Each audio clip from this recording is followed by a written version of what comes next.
kumada mi wewe tala rambu chuti tala gan mi chuti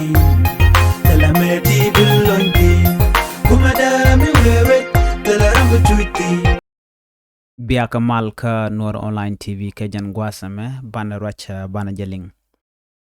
mi jirama jidit ka jan channel me de jete jan ojin nywaka kana sen ko kien ko de kan lertin content nonka kan Nuer online tv de kan ka chwa malajek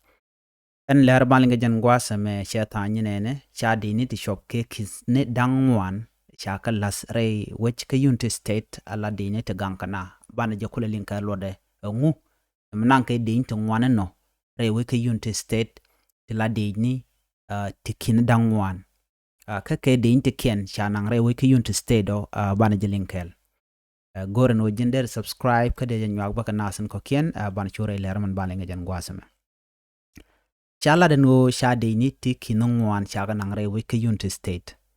nang ke de ni toto ke kwi christmas ka keneriet runa ko bika nas ugang re wichen wini ka unity state chaja ladi nono en unity state chala no chi security de ki gang de ki ta dan tinaga jere wi chala do shagwa chala do to korte tini chang ke jan duo bandana moike unity state ke dignity kin dangwan ko bika nas bikan ka gang ken dignity kizna dangwan to yaga lazre which ka kwiko buka chonkel ka nas dialan kontre which ka unity state ten deni ten chanang re wujin wini ki denjen kon tin chanang re which ka unity kana wa ke din ti shalium ki ka ma deni dial re which ka so Sudan ken denjen kon chal ke unify force ken deni unify force to chaga las gwaskel o ken biken mandana chalat ko bukan olat wini shet kanon dien kamal ki madien kana ko telereng betuok ka tel korum betuok tala do sha nang re wiki unity state gorka jeno den as dial tintere wiki unity state de loidien derates ke jaron beya kana jen christmas atinatin tala do ajen shangan nyam ko korgwas mber en go unity state bigate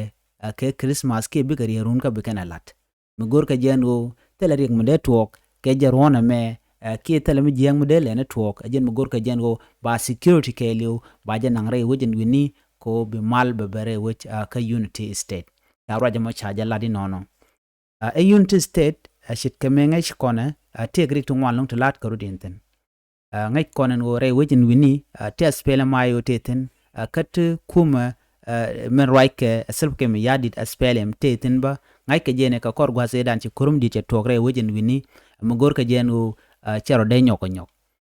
me ngai kenu chirege dan che tuok chagu jo dong ke jen rerun kana me dong de chireg do den melene tuok chagu jo de ja kap chong di jen mananga unify force re wujin wini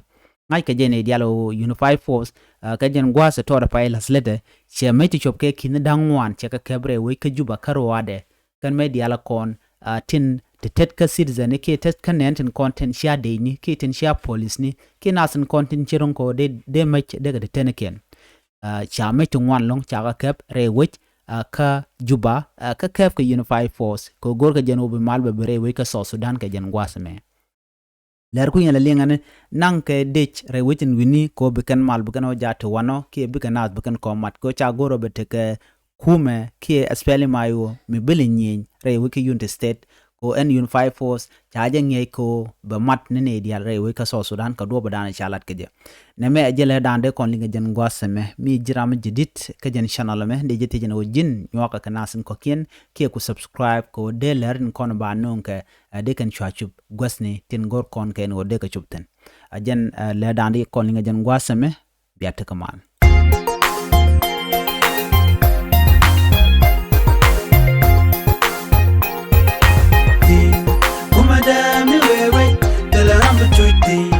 tala gan mi bechuti